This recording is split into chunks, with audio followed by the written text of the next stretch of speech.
let's say your D&D character, or a persona, or your avatar in Pokemon Go or Animal Crossing, you're never going to find a plushie of that exact character. So you can use patterns that are available to make your own. You can also make characters that don't have any official merch. If you're a fan of side characters, or maybe bad guys, or lesser known variations of characters, you're not likely to find plushies of those either. You can also make things like shiny Pokemon. There are a lot of Pokemon patterns out there, and if you like the shiny variations, that's an easy way to get a hold of shiny Pokemon, because you're not likely to find those in the stores either. You can make gifts for your friends, you can create stock for an artist alley table, and it's also a fun hobby. If you like plush and you like to collect them, it can be very rewarding to craft your own. So what do you need to get started? Well, the first thing that you're going to need is materials. So I'm going to talk about a couple different types of materials at different price points that you can use to make plushies. First off, we have felt. And felt has the benefit of being very low cost. It comes in lots of colors. It's easy to source at different craft stores. But as you'll notice, it's not very soft. It's kind of got a rougher texture to it. It doesn't stretch, so you're not going to get a nice round plushie out of it. You're going to have something that's a bit more flat. Also, if you have felt and you handle it a lot, it will get pilling on it. So it's not very durable.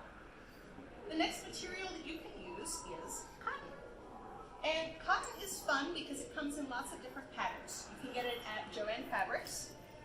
For example, you can go to the quilting cotton section, and I've got some space patterns for these. But if you notice with cotton, it also doesn't stretch, and it's not terribly soft. It's kind of like feeling a bed sheet or a pillow. But you can get some nice colors and designs with it. Traditionally, cotton is used for things like Raggedy Ann dolls or patchwork bears. My favorite starter material for plushies is fleece. You can go to Joann Fabrics and find row after row of fleece fabrics. It's soft, it's stretchy, comes in lots of colors, even comes in some designs like tie-dye and rainbow colors. It will pill also if handled a lot, but you can get really nice results without spending a lot of money. These little ponies here are made out of fleece. They still look very nice, they're still nice to touch, but they're not going to be as high-end as something softer like Minky. Minky is kind of the gold standard for plushies. Minky is very soft. It is a little bit harder to source. You can get some of it at Joann's. For example, this rainbow came from Joann Fabrics, but it doesn't have as long of fibers on it as this. And the length of fibers is called the pile. So something that has a longer pile is going to be much softer than something with a shorter. It still feels really nice to hold. It's not going to pill, but it's harder to source. You can't buy this at Joann Fabrics. You'll have to go online for this. I have some resources up here of places that I like to get my fabrics from. And I will point out that due to supply chain issues currently, some basic colors are very hard to come a hold of. Basic things like black and gray are just not available right now. Everybody wants to make plushies, and you can't get a hold of the materials currently. But I'll pass these around, and this feels very soft, and it kind of gives you a more luxurious feel to it. Minky also comes in some fancy varieties. For example, the fluffs here on Flareon are a type of Minky. This is called Ultra Luxe Cuddle. It has much longer pile of fibers, but it's very, very soft. You'll have to come up and see after the panel. I will say with Minky is that it is a fur fabric, so when you cut it, it's going to make little fibers poof out from the edges. I recommend a lint roller, like a sticky friend like you have for a pet.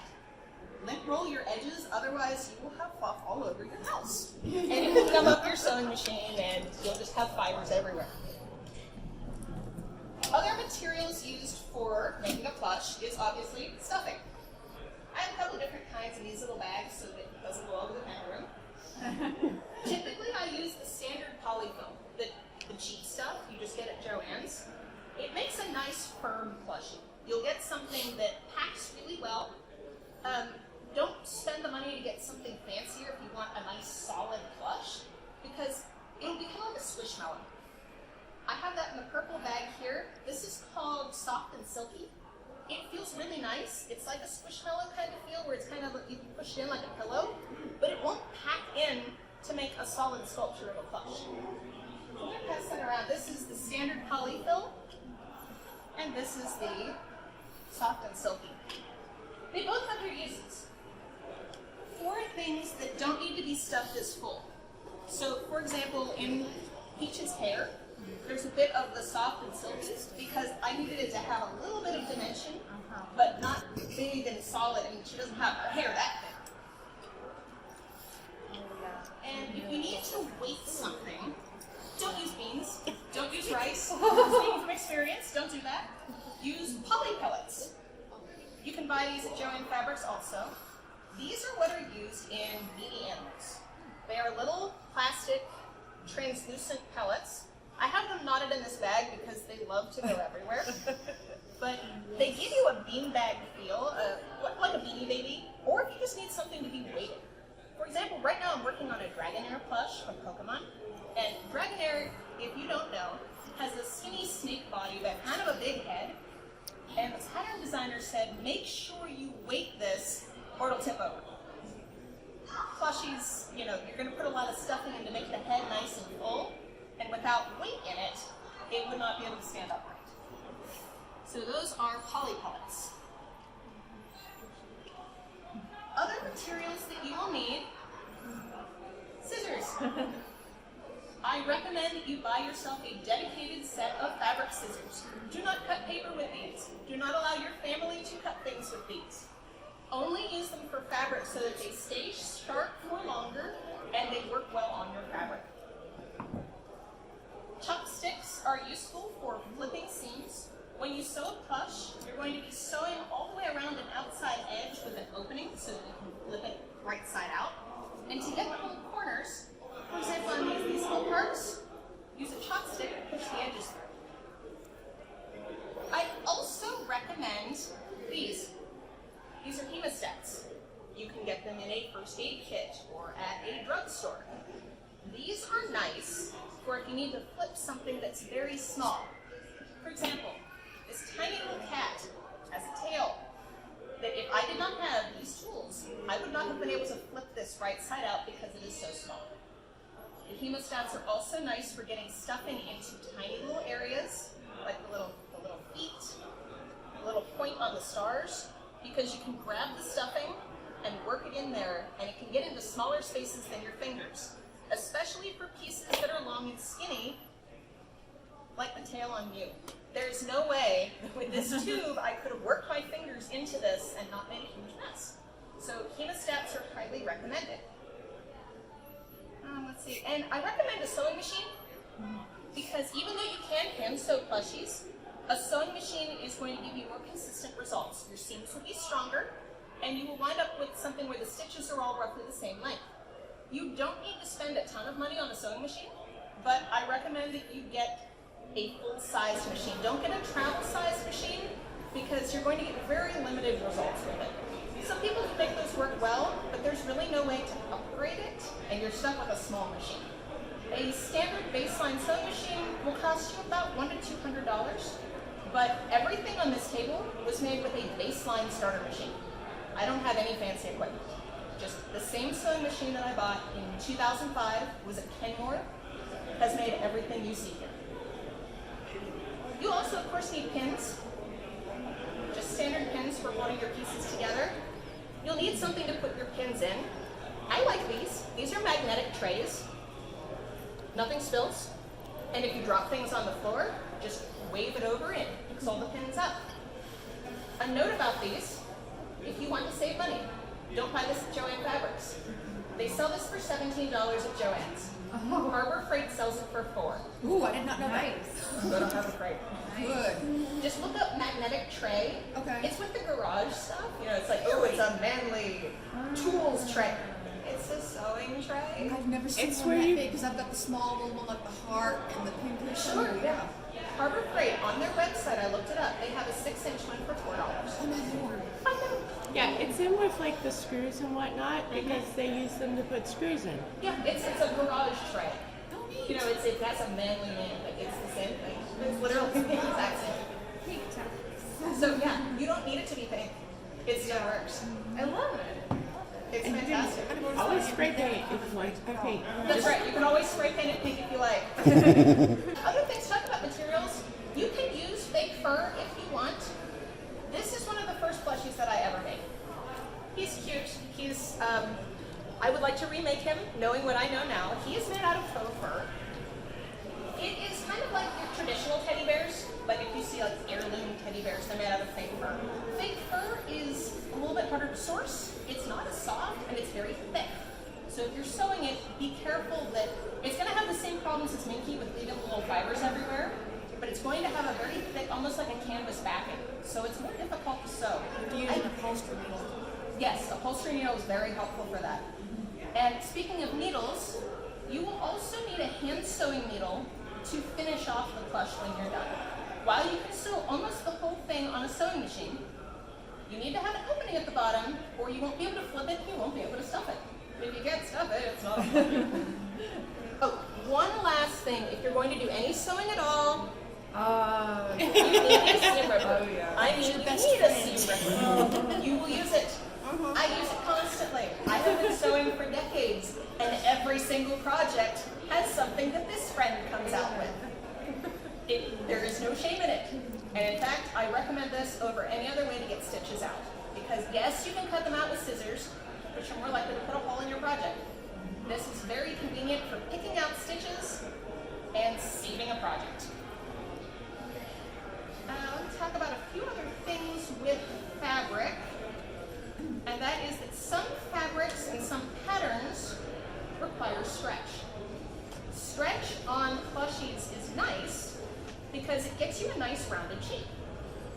You can put more stuffing in than the pattern would call for, and it gives you that nice chubby feel.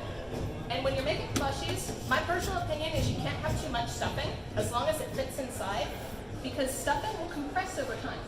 If you have an item that's handled a lot, if it's a prop you plan to carry around at a convention, plan to give it to a kid, the more you touch it, the stuffing is just going to compress over time, and that's okay. You can always go back and rip out your seam and add more, but I think there's no such thing as too much stuffing. And it's true that way. If I ever see plushies that quite look finished, they usually could just be benefited with a bit more stuffing.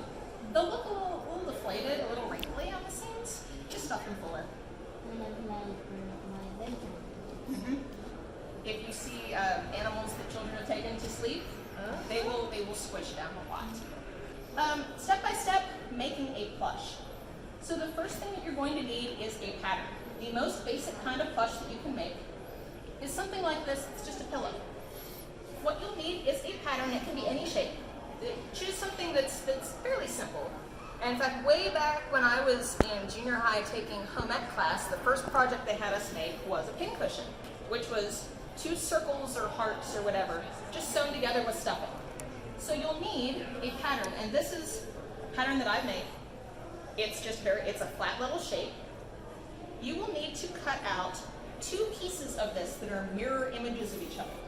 Don't cut them exactly the same, because a lot of fabric has a right side and a wrong side.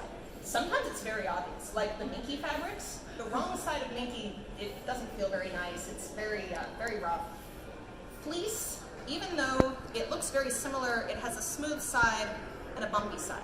You can pick which side you want to be the right side, but make sure that you have 2 pieces that are mirror images. So once you have those, pin them with the 2 right sides facing each other. Sew them together and leave a hole. So this is a sample of one. And if you're using a sewing machine, make sure that your pattern is bigger than where you plan to sew, and that's called the seam allowance. So you'll sew around the outside edge, and you'll see that it's marked a little bit darker on this one so you can see it. Leave your hole. So you'll stitch all the way around the edges. You'll take your opening, and you will flip it right side out. And you're going to notice that the edges don't come through. That's perfectly normal.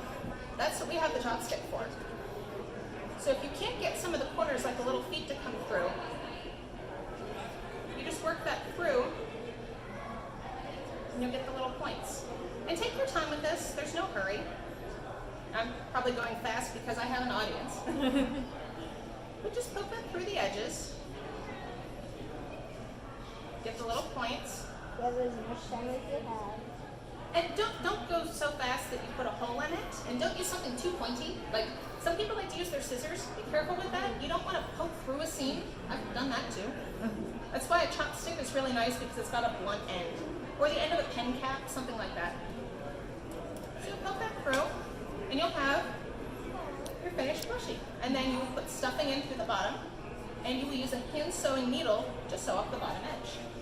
The recommended method for sewing up the bottom is called a ladder stitch.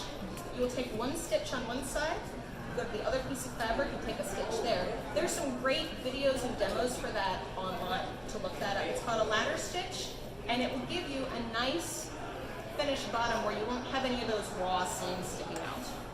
Next, where do you get the patterns? If you go to a fabric store like Joann's, with the pattern books in the back, there is a section called crafts. You can find some nice things there. You might not find exactly what you're looking for. They won't usually have licensed characters unless the pattern company has a deal with that company. So for example, right now, Simplicity has an officially licensed Baby Yoda pattern. So I haven't picked that one up yet, but if you really want to make Grogu, you can get a Simplicity pattern, and it has him, and I think it has his little space pram that goes with it. Which, that's pretty cool. But you won't find Pokemon. You won't find licensed characters typically. Usually you'll find things like little bears, cute animals, and that's fine. But if you want something more specific, you'll want to look online. And I have some resources here of sites that I've bought patterns from. If you go on Etsy and you search for a plush pattern, you're going to find thousands of results. Different characters, different levels of detail. Some people sell huge patterns. Like, there's one, I haven't made it, I haven't bought this pattern, but it's like a 4-foot tall dragon. It's adorable, but I don't know where I would put a 4-foot tall dragon, so I haven't made him yet. But he's adorable. If you want tiny little things, if you want things like this, there are patterns for this. If you want giant 4-foot tall dragons, there are patterns for that. I'm going to talk about some of my favorite pattern designers now, and they're all up here on these lists. And you're welcome to come up after the panel and photograph this in case you're interested in looking for yourself. So my very, very favorite pattern designer is Chully Knight. She has a whole lot of freebies on her website. For example, these little Koroks. These are free patterns that she has. You can just go and download these from her website today. They're very cute. They're fairly easy to sew. She also has a series of dolls that are modular. So this one was a basic doll that I made some modifications to turn into Princess Peach. And she has like little woodland animal anthro style. She has a whole series of clothes that fit all the dolls. So you can mix and match the clothes and the outfits. And like, for example, the little fox has some pieces from a full set of armor that she has for plush dolls. This is felt for the sword, but there's a whole set of patterns for a breastplate and a helmet and pauldrons and shin guards. It's very impressive that you could make this, and it could fit any of the dolls. She has a whole series of dolls, and she has centaurs and merfolk and animals, and you can mix and match all the pieces to get exactly the character you want. Highly recommend that if you're trying to make your D&D character or an RPG character that is an avatar in a game. That is an excellent set to start with. She also has things like mascot of the last few years, my doctor. Wear your mask, wash your hands. And this is one of my personal favorites from her collection. It is an egg that has a surprise. There's a button on the back.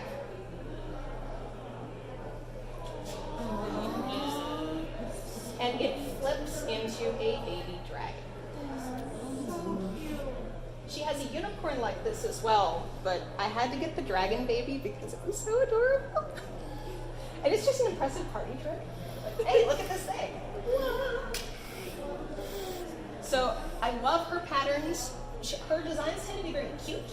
She also has corresponding embroidery patterns for them if you have an embroidery machine. But she also has other ways of doing the eyes and the faces. She includes templates for applique work as well. Another pattern designer I really like is Teacup Lion, who has this. she sells this as a lion cub pattern, but she includes modifications to make Flareon. Oh my goodness. And I modified that further to make Leafeon. So this was a lot of work to get all the different colors and patterns on the ears. But you see, it's the same basic body. And you can do that with these patterns. You can start with something and see, well, this is kind of close. Maybe I can work with it and tweak it and add some different parts to make it a different animal. So really like her work as well. I also like Dolphin Wing, who designed this new pattern. I think she has it listed as cute alien animal. You know, floating space alien baby. Staying away from the licensing issues, right? It's Mew. Surprise, it's Mew. Also, she did the straight photo. She has the embroidery available for the eyes for that one as well. She also has the in the hoop pattern for some Animal Crossing items. She has a bell bag and a leaf and a few other things. A note about in the hoop patterns, you're going to see this term come up a lot if you search on Etsy for plush patterns. Those require an embroidery machine. They're done entirely on the machine. You won't be doing any sewing machine sewing, a little bit of hand sewing to finish it, but it pretty much stitches out the whole thing just in the embroidery hoop. It stitches out the design, you put another piece of fabric over it to stitch out the rest of the outline. They can go together really fast. They can take a whole lot longer than they're expected to. This is adorable, but this was supposed to take 45 minutes and took about 3 hours. It's cute, but it's also very tiny because it has to fit all on the embroidery machine. So, yes, you can make up a bunch of stuff quickly, but you won't really have anything big at the end of it. I like things a little bit bigger. That's my personal preference.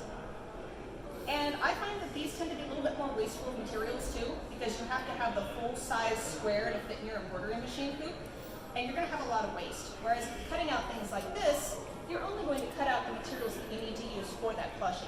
Next question I get a lot is, how do you do the faces? I like to use embroidery, but I didn't always have an embroidery machine. There are alternatives. If you do have an embroidery machine, most of the pattern designers have either included with the pattern or for purchase the designs that go with it. So for example, for Mew, the pattern designer sold the pattern and a file to make the sparkly eyes. So you don't have to use that. It's usually an add-on, something additional. But if you want to do a lot of detail work, for example, the little Koroks here, all the little details for the faces are done in embroidery. You can get a really nice result with that, especially on the really soft fabrics. But if you don't have an embroidery machine, there's other alternatives. When we first started to make plushies, and we made these ponies, these use iron-ons. So what that is you can either go out onto a fan site, somewhere like DeviantArt or a wiki or something, where people have designed out the files for these, or if you're creatively inclined, design them yourself. Print them out on iron-on transfer paper, the kind designed for dark fabrics to get that white background.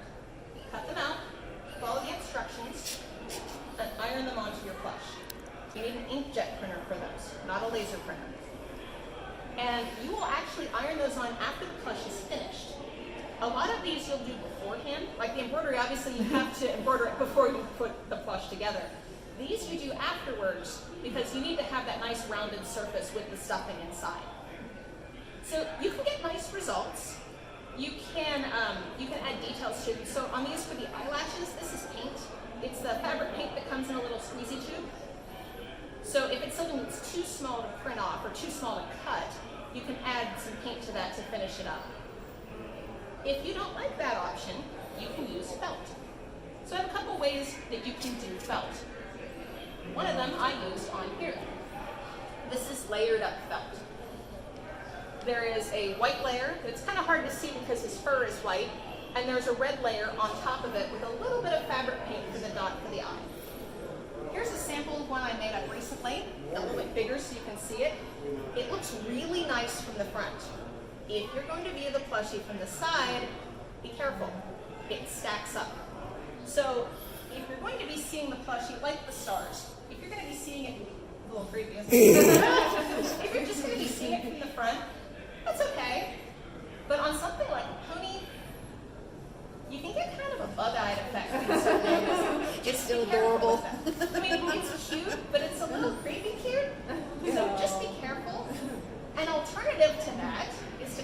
piece of felt and paint the details on it. This is just plain old acrylic paint, the stuff that you can get at Michael's for about 50 cents a bottle. Nice thing about that is you can add shading if you're so inclined. When you go to put it on your plushie, because it's only one layer, it will curve around the face of the plushie and you won't have that kind of goggly-eyed effect. So that's another alternative. The nice thing about doing it that way is you don't have to find a digital file to print off. If you're artistic and you like to paint, you can do it yourself. Since you're adding it on after the plush is done, you can go through as many of these as you need to. You don't have to get it right the first time.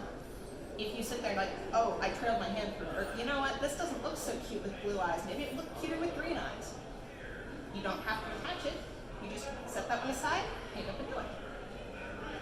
Another alternative for eyes, a more traditional way, is called safety eyes. If the plush is, if you look at a lot of professionally made plushies, they use these in some fashion or another. There is a plastic piece here, and what looks like a screw on the back. You'll put that through a hole in the plush, and then you'll use a washer on the back to lock it into place. It won't come loose.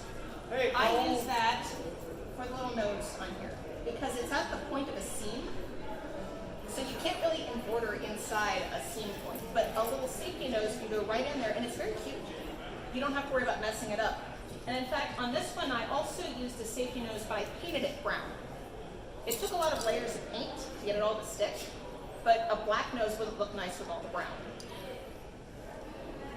Also for eyes, if you want something that looks a little bit more rustic, you can sew on buttons. If you want creepy plushies, this is the way to do it. If you've seen Coraline, you know exactly what I'm talking about. You can have a very detailed, very beautiful plush, and if you give it button eyes, it's haunted. If you want haunted plush, perfect. That's a great alternative. And when you're making accessories for your plushies, you're not limited to things like fleece or minky. You can use anything. I've made some outfits using the Choli Night clothing pattern. I've used velvet and satin and cotton, and you don't have to have it match the skin of your plush. You can if you want, but you can get some nice details, and especially things that are sparkly, especially if you're doing some fancy clothes. Choli Night has a pattern that's all prince and princess outfits. It's not quite Disney, but it's sort of Disney. But she recommends using some sparkly fabrics and satins, and it gives you a really nice result, especially if it's more of a display plush and less of a I'm going to take this to bed every night plush. Does anyone have any questions? Yes. I've noticed that through the smaller channels, in order to push the fabric through, you don't need a very wide seam allowance, or you just can't put through. What is the average seam allowance that you use for a plushie? When I sew plushies, I usually use about a quarter inch. Quarter inch? Which is about the width of the presser foot. Okay. So as small as you can comfortably get it. Because since these are so small, if you try to use a 5/8 inch seam allowance like you use on clothes, you're going to have trouble flipping the plush, and it's going to make your plush real small. But I also like to, when I'm getting ready to flip a plush, I will cut the seam allowance as small as possible. You can always trim it away after the fact. Don't cut into your stitches. But you can always cut things like, I like to cut off corners because you'll get nicer sharp points if you cut the corners straight. If you have little indents like this, I like to cut into those as well because that'll help it flip better. But yeah, seam allowance as small as you're comfortable with. Yeah. But if you'd like to come up and take a look, see anything up close, you are welcome to do so. It looks, it's not the right, it wasn't warm enough brown.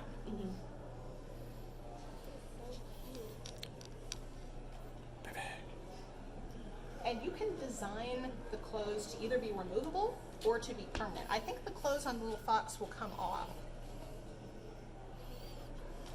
But I have lots of samples here, and there's lots of resources that I've used, places I've bought things, patterns. I have some details about the different pattern makers that I recommended here. And different designers, it's not that anyone is better or worse, but some of them are more the style you're looking for. Like for example, Dolphin Wing has a plush doll pattern that is curvy, which I tend to make the more cutesy, chibi style dolls, but like if you're making a Jessica Rabbit doll, she's not going to translate well without the So if that's the style of doll you're looking for, that's a great alternative. Oh my god! Oh yes, the toe beams! She gave him toe beams? Yes. Toe beams too? I love it. Of course, Eevee's and the Eeveelutions are my favorite Pokemon. So I sorry, love Mew. them. I mean, you're cute, but Eevee and etc. are. I was impressed by I thought it was gonna be like kind of a more simplistic flush, but yeah, that guy's not I was crazy impressed when I saw that You one. don't see plushes like this too often. This is amazing. I was very impressed with that design. I mean, dragons, I have no problem with dragons. They're cute, they're cool, but it's not like, oh my gosh, dragons. And I saw it, I'm like, I need this. Yeah. And she has a unicorn one too, but it flips into a gemstone, but it's an egg. Yeah. You know, because you can't really make a different shape to make it flip. One of my friends said it's like a popple. Remember popples? Oh, I Yeah. know. Yeah. It's like a popple. Is this a wire in it, or does It's it got say like floral that? wire in it. Okay. I noticed it was attached here, so it doesn't fall down. Right, But right. I was. So that's got floral wire, and the Leafeon has pipe cleaners in the tail. Oh, I can feel the wire. There's still stuffing in there Make it because nice it and needs squishy. something squishy. And this The wire is keeps it perked. another fun fact for doing other things.